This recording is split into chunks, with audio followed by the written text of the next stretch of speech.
नारायण नारायण नारायण नारायण। एक 39 साल के युवा सन्यासी ने जो इतने कम समय में कर दिखाया, वो व्यक्ति कई जन्मों में भी नहीं कर पाता कई बार। और यदि कई जन्मों को अतिशयोक्ति समझा जाए तो प्राय 39 साल की अवस्था में तो इतना बड़ा काम व्यक्ति कर ही नहीं पाता। इससे ये स्पष्ट हो जाता है कि ऐसे महापुरुष जब आते हैं तो ये साधारण महापुरुष नहीं होते, पूर्व जन्मों की, कई जन्मों की इनकी तपस्याएं होती हैं। और बस अब तो बिल्कुल वो तैयार जैसे ही आते हैं। इस समय उनको साधना की थोड़ी ही जरूरत होती है, बाकी समय तो वो फिर समाज हित में लगा देते हैं।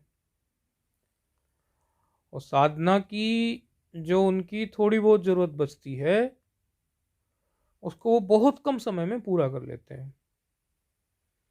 भगवत गीता का जो श्लोक है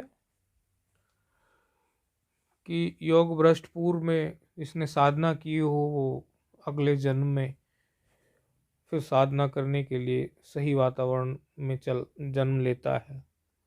तो ये दिखाई पड़ता है प्राय। आज स्वामी विवेकानंद जी की जयंती है, युवा दिवस के रूप में मनाई जाती है। स्वामी विवेकानंद जी के बारे में ऐसा ही कोई युवा होगा जो ना जानता होगा, नाम तो सुना ही होगा प्राय। लेकिन बात सिर्फ नाम सुनने की नहीं है, बात है कि विचारधारा क्या थी उनकी, और उस विचारधारा पे हम कितना चल पाते हैं, कितना समझ पाते हैं। हमेशा ही जो बड़े लोग होते हैं उनके आदर्शों से हमें बहुत कुछ, उनको आदर्श मानकर बहुत कुछ हमें सीखने को मिल जाता है।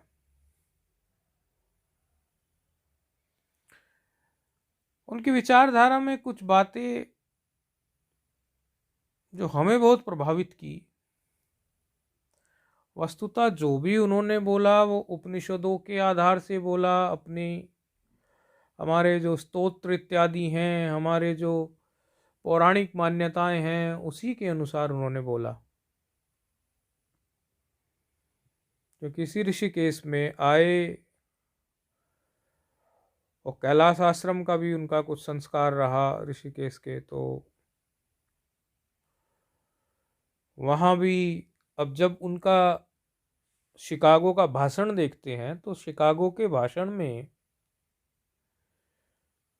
जो उन्होंने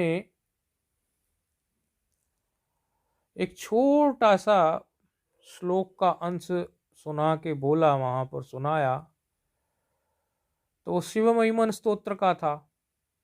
तो शिव महिमन स्तोत्र का पाठ, हम ये नहीं कह रहे कि शिव महिमन स्तोत्र उन्होंने कैलाश आश्रम से सीखा, ऐसा कुछ ऐसा नहीं कह रहे। लेकिन हो सकता है कैलाश आश्रम का ही एक संस्कार शिव महिमन स्तोत्र का पड़ गया हो, क्योंकि शिव महिमन स्तोत्र तो संध्या में होता ही है शाम को। हो सकता है यही एक संस्कार ऐसा रह गया हो जो उन्होंने भाषण के अंतिम उसमें बोला। एक तो सबसे बढ़िया बात ये थी कि शिकागो में जो स्वामी जी ने भाषण दिया, विवेकानंद जी ने, उसमें इतनी तालियां क्यों बजी, लोगों को इतना पसंद क्यों आया, तो आप उसका सिद्धांत समझिए। वो बातों से हम चूक जाते हैं, उन पर ध्यान नहीं देते। सिद्धांत ये था कि उनके जो प्रथम जो वाक्य था, सबसे पहला जो उनका सेंटेंस था, उसमें इतनी आत्मीयता थी, इतना अपनापन था कि उस अपनेपन ने ही बहुत सारे लोगों को मंत्रमुग्ध कर दिया वहां। कि भाई मेरी dear sisters and brothers, my dear sisters and brothers, इस प्रकार जो उन्होंने बोला कि मेरे अमरीकी बहनों और भाइयों, तो ये कितनी आत्मीयता भरे शब्द थे। आज तक इसके पहले किसी ने ऐसे बोला नहीं था।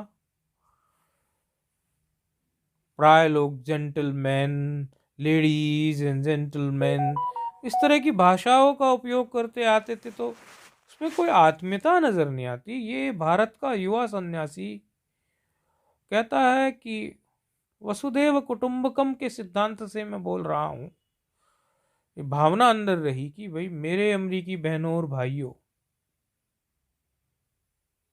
और भाषण का जो आप पूरा निचोड़ देखेंगे, भाषण को जो देखेंगे, तो भारत को इतने सुंदर ढंग से रिप्रेजेंट किया कि भाई मैं उस देश का वासी हूं जिन्होंने सबको स्वीकारा है। मैं उस देश का वासी हूं जिन्होंने अपने वक्त में यहूदियों को भी स्वीकारा है, जिन्होंने अपने देश में जरतुष्ट को भी स्वीकारा है, और किसी ऐसे संप्रदाय को कि भाई यही संप्रदाय विशेष यहां रह सकता है, बोले हम वो सहिष्णुतावादी लोग हैं,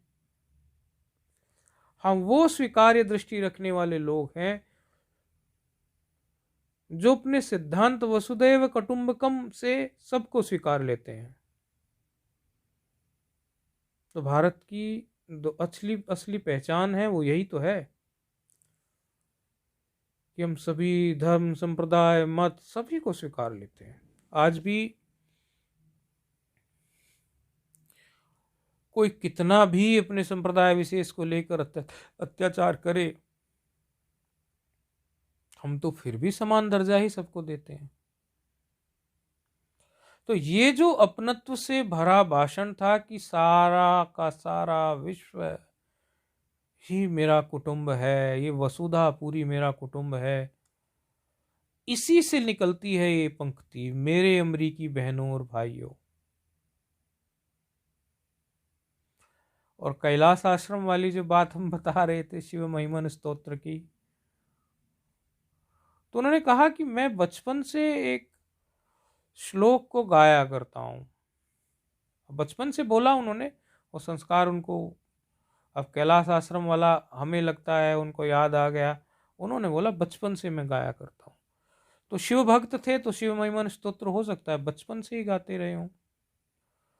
तो शिव महिमन स्तोत्र का लगभग 7वां श्लोक की बाद की जो 2 पंक्ति थी वो उन्होंने गुनगुनाए। रुचिनां वैचित्र्याद् ऋचु कुटिल नाना पथ जुषाम नृणामेको गम्यस् त्वमसि पैसामर्णव इव। बोले सब लोगों की रुचियां अलग अलग होती है, जैसे बहुत सारी नदियां अलग अलग अलग अलग स्रोत से निकलती हैं, उनका जो ओरिजिन होता है, उद्गम स्थान अलग अलग होता है, लेकिन लास्ट में जाके समुद्र में मिल जाती हैं। ऐसे मेरे प्रभु भिन्न भिन्न जाति के लोग, भिन्न भिन्न रुचि के लोग होते हैं, टेढ़े मेढ़े अलग अलग तरीके से चलते हैं। ऋजु कुटिल नाना पथ जुषाम, और जैसे तैसे रास्तों से जाके सब लोग तुझमें ही आके मिल जाते हैं। तो सभी लोगों को स्वीकारना और इस तरह के ज्ञान को कि हे मेरे प्रभु सब तुझसे ही है, सब तुझ में ही है, सब तुम ही हो। वेदांत का एक सिद्धांत है ना, हमारा जो भगवान है, हम जो ईश्वर जिनको कहते हैं, उनको कहते हैं अभिन्न निमित्तो उपादान कारण। इस बात को ऐसे समझो कि यदि हमारा भगवान न्यायिकों की तरह ऐसा हो, हम वेदांत के भगवान की बात कर रहे हैं जो हम वेदांती लोग हैं, कि जैसे घड़ा अलग और आपका कुम्हार अलग, यानी बनाने वाला ईश्वर कुम्हार और घड़ा जो है जगत, ऐसा तो दोनों अलग हो गए। लेकिन हम ऐसा नहीं मानते, हम कहते हैं घड़ा भी वही, कुम्हार भी वही, चाक भी वही, दंड भी वही, अभिन्न निमित्तो उपादान कारण। जब भगवान को संकल्प होता है ईश्वर को एको हम बहुश्याम प्रजायित, तो वो स्वयं ही मटेरियल कोज है, स्वयं ही वो बनाने वाला है, मेकर भी वही है, मैटर भी वही है, ऐसे ईश्वर है। तो ये सारे जगत को हम ऐसा ही समझते हैं। तो लौट के विषय पे आते हैं इन सन्यासी की एक बड़ी अद्भुत बात रही। एक तो गुरु भक्ति का बड़ा बेजोड़ अनूठा इनके जीवन से देखने को मिलता है। इनकी विचारधारा पर व्यक्ति यदि ध्यान दे, एक तो फोटो के साथ आपने देखा होगा कि वो फोटो में खड़े हैं हाथ में हाथ बांध के, और उस पर लिखा है उठो जागो और तब तक नहीं रुको जब तक लक्ष्य प्राप्त नहीं हो जाता। ये अपने उपनिषद से ही है, उत्तिष्ठ जागृत प्राप्त निबोध, तो वो तो है ही। लेकिन एक चीज ये बहुत कहा करते थे बार बार, बोले किसी काम पर ध्यान दो तो पूरा उसी पे ध्यान दो, इधर उधर अपने माइंड को डाइवर्ट मत करो, तुम्हें उस काम में सफलता मिलने के चांसेस बहुत बढ़ जाएंगे। एक उदाहरण आता है उनके जीवन से कि एक व्यक्ति आया, वो व्यक्ति आके बोला कि महाराज मैं जल्दी ऊर्जा मेरी मतलब कम सी लगने लगती है और मैं बड़ा थक जाता हूँ, तो मैं क्या उपाय करूं। मैं किसी कार्य को करता हूँ जल्दी थक जाता हूँ, मेरी ऊर्जा बड़ी नष्ट भ्रष्ट हो जाती है, जल्दी थकान हो जाती है, मुझे कुछ उपाय बताइए। कहने लगे अच्छा एक काम करो, तुम इस कुत्ते को, मेरे इधर जो ये कुत्ता है इसको घुमा के लाओ, तब तक मैं तुम्हारा उपाय खोजता हूं। वो व्यक्ति चला गया, थोड़ी देर के बाद लौट के आया, आके खड़ा हो गया तो कुत्ता हाँफ रहा था। तो स्वामी विवेकानंद बोले कि ये कुत्ता क्यों हाँफ रहा है। कहने लगे स्वामी जी ये कुत्ता इसलिए हाँफ रहा है, और तुम क्यों नहीं हाँफ रहे हो, इन दोनों बात का उत्तर दो। कुत्ता इसीलिए हाँफ रहा है क्योंकि मैं इसे लेके चला, कभी ये इधर भागे कभी उधर भागे, ये सीधा चल ही नहीं रहा था, मैं तो सीधा चल रहा था। बोले यही तुम्हारे प्रश्न का उत्तर है। तुम इसीलिए थक जाते हो कि जो तुम विचार करते हो कि ये कार्य मुझे करना है, उस पर अपने लक्ष्य पर केंद्रित होने की बजाय कभी इधर कभी उधर कभी इधर कभी उधर, इसीलिए तुम्हें थकान हो जाती है। यदि तुम सीधे सीधे अपने लक्ष्य की तरफ ही चलो और लक्ष्य पे ही ध्यान केंद्रित करो तो हाफोगे भी नहीं, थकान भी नहीं होगी और तुम्हें सफलता भी मिल जाएगी। तो इस बात पर बड़ा जोर देते थे वो कि एकाग्रता जो हो उसके प्रति आप बड़े ही गंभीर रहो। एकाग्रता कोई हल्की फुल्की चीज नहीं है। इसीलिए वो हमेशा कहते ही थे कि यदि मुझे दोबारा जन्म मिला है, दोबारा जन्म लेने का ऐसा कुछ हुआ, तो मैं एकाग्रता और अनासक्ति पर ही काम करूंगा। अनासक्ति मतलब किसी भी चीज के प्रति आसक्त नहीं होना, और एकाग्रता, बस मैं तो इन दो चीजों पर ही काम कर लूंगा, बाकी पे मुझे काम करने की जरूरत ही नहीं है। लेकिन आज जो है विवेकानंद आज यदि देख रहे होते तो सोचते आज के युवा को, युवा दिवस तो जरूर मना रहे हैं 12 जनवरी, लेकिन आज के युवा का माइंड तो इतना डाइवर्ट है, कुछ तो मोबाइल ने डाइवर्ट कर दिया माइंड। कुछ 2 GB डेटा जो रोज फ्री मिल रहा है, ऊपर से जो ये 5G 4G ब्रॉडबैंड सर्विसेज सस्ती मिल रही है, कोई रील बना रहा है, समय इसी में चला जाता है। एक बार 5 मिनट के लिए हाथ में मोबाइल लिया, 2 रील देखी, फिर 4, फिर 6, फिर इंस्टाग्राम, फिर फेसबुक, फिर 8, ये 10। सबसे ज्यादा यदि एकाग्रता का ह्रास कभी हुआ है तो आज के युग में है। जैसे उड़िया बाबा जी महाराज ये बोला करते थे कि अरे भाई आज के युग में सबसे ज्यादा तपस्या का नाश हुआ, वो तब हो गया। अभी एकाग्रता का ऐसा नाश हो गया है कि इसी नाश को देखकर तो ये लगता है कि अब हम सोचते हैं कि अब जो भारत का इंजीनियर होगा वो कितनी अच्छी ऐप बना पाता होगा। मुझे तो लगता है कि अब जो भारत का एक इंजीनियर हो या किसी भी क्षेत्र का व्यक्ति हो, उसकी विचार शक्ति कमजोर होती जा रही होगी यदि वो इन कार्यों को करेगा। एकाग्रता के बारे में स्वामी विवेकानंद जी ने इतना बोला, और आज का बच्चा जो है, आज का युवा जो है, युवा दिवस तो हम मना रहे हैं, लेकिन इस तरह से वो मोबाइल की चपेट में आ चुका है कि यदि वो व्यक्ति केवल मोबाइल छोड़ दे, केवल, और कोई उसे काम करने की जरूरत नहीं है एकाग्रता हासिल करने के लिए, एक इतनी सी बात समझ ले कि ये मोबाइल मेरा सत्यानाश कर रहा है। आज जो अपने प्रिपरेशन कर रहे हैं एग्जाम की, कॉम्पिटिशन्स की, वो दिन में आधा घंटा 1 घंटा मोबाइल सोचते हैं, आधा घंटा 1 घंटा कोई गेम खेलेगा, कोई कुछ करेगा, और वो बढ़ते बढ़ते उनका टाइम बढ़ता जाता है। एकाग्रता का महत्व, अब वो कितनी बार आप लोगों ने बात सुनी होगी, शायद नहीं सुनी तो सुन लो। विवेकानंद जी विदेश में कहीं थे, समुद्र किनारे जो थे वो बहुत सारे निशाने लगा रहे थे लोग, और कई बार में उनसे निशाना नहीं लग रहा था अंग्रेज लोगों से। विवेकानंद जी ने एक बार में निशाना लगा दिया, बड़ा आश्चर्य हुआ। उन्होंने कहा भाई मैंने एकाग्रता का अभ्यास किया है, मेरे जीवन में ब्रह्मचर्य है, एकाग्रता है, और ब्रह्मचर्य और एकाग्रता दोनों ही नष्ट भ्रष्ट हो गई है।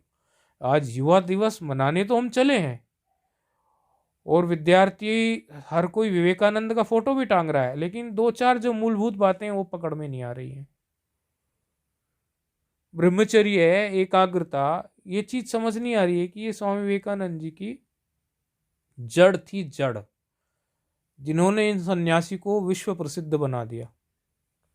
एक फोटो कोई कोई कहीं कहीं देखने को आप लोगों को मिलता होगा, पगड़ी बांधे हुए बैठे हैं, पुराना सा फोटो है, दाढ़ी सी थोड़ी बड़ी हुई है, वो ऐसे ही किसी ने कैमरे से ले लिया था उनका। तो तब वो अपने फोटो को देख के ये बोले, अरे ये फोटो तो ऐसा लगता है जैसे कोई डाकुओं का सरदार हो, कैसा फोटो खींच लिया, पगड़ी बांधे बैठे थे। तो ये 39 साल के सन्यासी ने जो इतना कुछ हासिल किया, उसके पीछे गुरु भक्ति, एकाग्रता, ब्रह्मचर्य, ये कुछ की वर्ड्स थे, ये कुछ की चीजें थी उनके जीवन की। शास्त्रों का अध्ययन किया। यहाँ ऋषिकेश में चंद्रेश्वर मंदिर है, वहाँ भी ऐसा क्लेम करते हैं कि इस पर्टिकुलर जगह पे उन्होंने ध्यान किया, वो स्थान भी है। कैलाश आश्रम से उपनिषदों का अध्ययन किया, ऐसा कैलाश आश्रम भी क्लेम करता है। लेकिन जो भी हो, ये तो चलो महापुरुष जब नहीं होते उनके बारे में बातें हो जाती है, लेकिन उनके विचार जो हैं, वो विचार से तो हमें बहुत कुछ सीखने को मिलता है।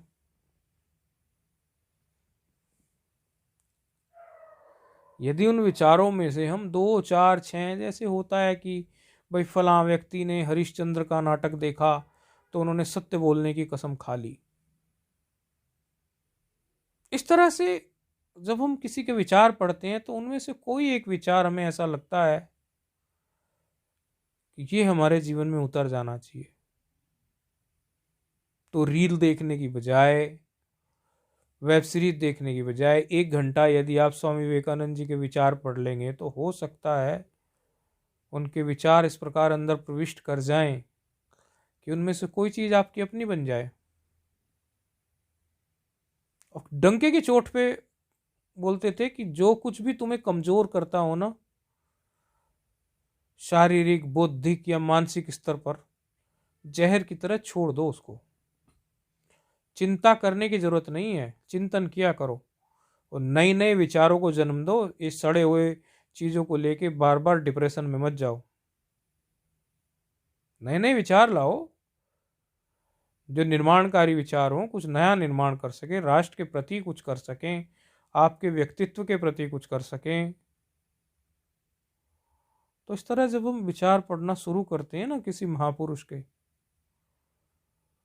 तो कहीं ना कहीं हमारे अंदर भी वो चीजें जो हैं जगनी शुरू हो जाती हैं, क्योंकि सुमति कुमति सबके उर रही, अच्छा बुरा, सुमति कुमति, ये सबके अंदर रहता है। आप जिस प्रकार का इनपुट डालोगे उसी प्रकार की चीजें आपके अंदर से निकलती जाएगी। आपने देखा है टुल्लू पंप होते हैं घरों में, पुराने घरों में, जिनको पता है उनको पता है, या समरसेबल टुल्लू पंप या पंप होते हैं, उनको कई बार ना पानी नहीं देते, चलाते हैं वो पानी छोड़ देते, पानी निकलता ही नहीं उनसे। तो फिर जानकार आदमी क्या बोलते हैं, अरे इसमें एक डब्बा पानी डाल दे, एक मग पानी डाल दे, पानी उठा देगा ये। बाहर से पानी डाला इसका मतलब वो पानी कितनी देर आएगा, वो थोड़ी ना आ सकता है।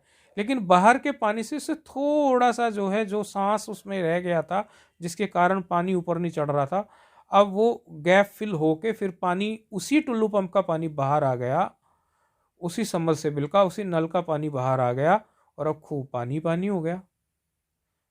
तो सुमति कुमति दोनों आपके अंदर रहती है। जब आप सुमति भरे कोई सत्साहित्य पढ़ते हैं तब आपके अंदर वो सुमति जो है, आपकी जो अच्छी सोच है, आपके अंदर जो सुसंस्कार हैं, वो सारे जगने शुरू हो जाते हैं। स्वामी विवेकानंद का जीवन जो इतना सुंदर हो गया, उसके पीछे सत साहित्य का ही तो सारा खेल है। कितना साहित्य उन्होंने पढ़ा, इतना सत साहित्य पढ़ा उन्होंने। लेकिन आज का युवा जो है इस बात पर पता नहीं क्यों विचार नहीं करता कि रोज अपनी यदि वो आधा घंटा अच्छी पुस्तकें पढ़ने की हैबिट बना ले तो समझो उसने स्वामी विवेकानंद को फॉलो कर लिया। उसने सच में स्वामी विवेकानंद का जो फोटो लगा था उसको समझ लिया उसने कि हाँ, केवल वो ये सोच ले कि मैं रोज जो है आधा घंटा कोई भी अच्छी पुस्तक पढ़ूंगा। बहुत सारी पुस्तकें हैं और उनमें से कुछ ना कुछ कहीं ना कहीं उनके अंदर विचार ऐसे आएंगे।